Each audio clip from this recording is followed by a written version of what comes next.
Bonjour les enfants, bonjour Julie, bonjour Pablo, bonjour Sam. Aujourd'hui, je vous invite à plonger dans la mer pour y découvrir Tempête de poulpes. Malo est un petit poulpe très agile. Il a le don de faire plein de choses à la fois. Évidemment, c'est de famille et c'est un sacré remue-ménage à la maison. Mais quelle efficacité quand il s'agit de faire un puzzle, de bricoler ou de mettre la table. C'est un sacré remue-ménage aussi quand la famille part en promenade. Avis de tempête dans le bac à sable, raz de marée dans la forêt de corail. Mais le petit Malo, sa sœur et leurs parents sont tellement polis et gentils que tout le monde les apprécie. La seule personne qui est un peu dépassée par toute cette activité, c'est le professeur de Malo. Le petit poulpe est épanoui, il travaille bien. Mais Monsieur Sardine aime ce qui est ordonné, bien rangé. Alors ce matin, comme tous les matins, quand les bras de Malo s'agitent pour le saluer, Monsieur Sardine attrape le mal de mer. Les enfants s'installent à leur table pour un atelier dessin. Monsieur Sardine distribue les feutres et les pinceaux. Mais à peine a-t-il commencé que Malo termine de distribuer les feuilles sans quitter son tabouret. Merci Malo, bafouille Monsieur Sardine, un peu sonné. Les enfants s'appliquent. Malo tient la feuille d'un bras et dessine minutieusement avec un autre. Mais il lui reste assez de bras pour faire plein d'autres choses en même temps.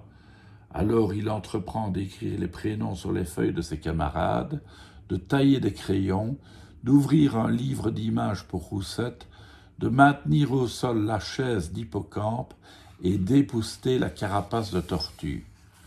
Monsieur Sardine a la tête qui tourne. Il s'assied. « Merci Malo, soupire-t-il. » À la cantine, Malo mange, mais pas seulement.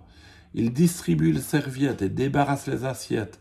Il resserre de la purée d'algues. Il épice le repas de baleineau. Et tout cela, encore une fois, sans bouger de son rocher. Monsieur Sardine mange mollement. Regardez Malo le fatigue vraiment. Maintenant, c'est la récréation. Malo joue au ballon avec Tortue et Thon, mais ce n'est pas tout. Il fait tourner la corde à sauter de ses amis, il raconte une histoire et dessine une marelle sur le sable.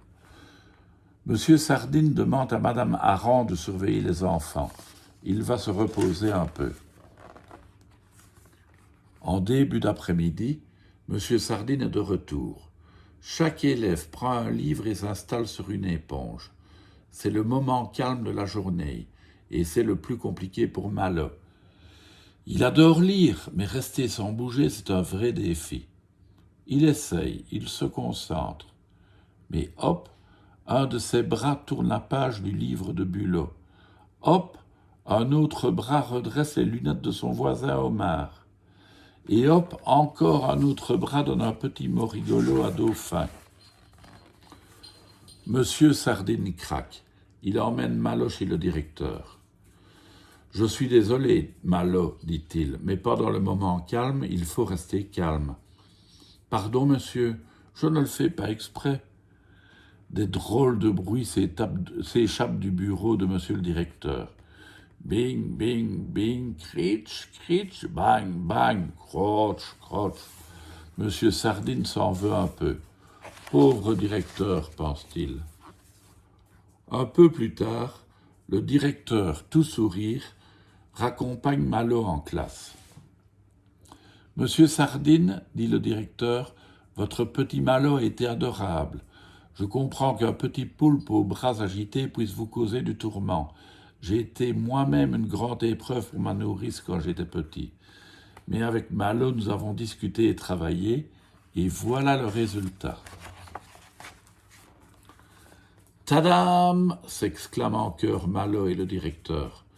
« Voilà pour Malo le pupitre dont j'ai toujours rêvé.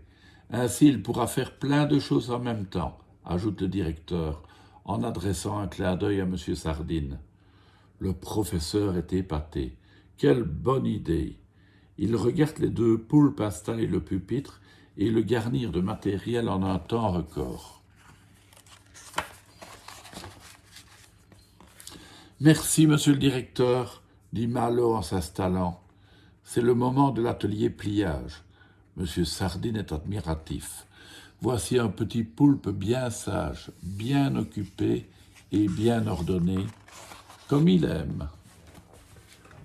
Voilà, tous les enfants ne sont pas les mêmes, mais il suffisait de trouver la solution pour que Malo soit enfin calme.